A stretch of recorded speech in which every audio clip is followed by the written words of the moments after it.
vsak dan. Igrali smo karte ob okrogli mizi tej. President Nigel Farage, freedom and democracy. Well, good morning, Mr Van Rompuy. You've been in office for 1 year, and in that time the whole edifice is beginning to crumble. There's chaos. The money's running out. I should thank you. You should perhaps be the pin-up boy of the Eurosceptic movement.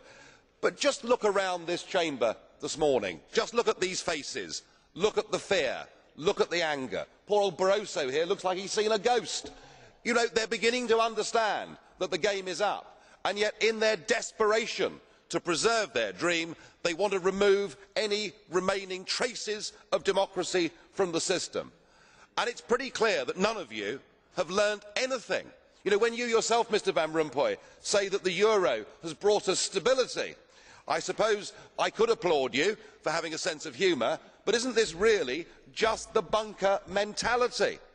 You know, your fanaticism is out in the open. You talked about the fact that it was a lie to believe that the nation state could exist in a 21st century globalised world. Well, that may be true in the case of Belgium, who haven't had a government for 6 months, but for the rest of us, right across every member state in this union, and perhaps this is why we see the fear in the faces, increasingly people are saying, we don't want that flag, we don't want the anthem, we don't want this political class, we want the whole thing consigned to the dustbin of history. And we had the Greek tragedy earlier on this year, and now we have the situation in Ireland. Now I know that the stupidity and greed of Irish politicians has a lot to do with this. They should never ever have joined the euro. They suffered with low interest rates, a false boom and a massive bust. But look at your response to them. What they're being told, as their government's collapsing, is that it would be inappropriate for them to have a general election. In fact, Commissioner Rehn here said they had to agree their budget first before they'd be allowed to have a general election. Just who the hell do you think you people are?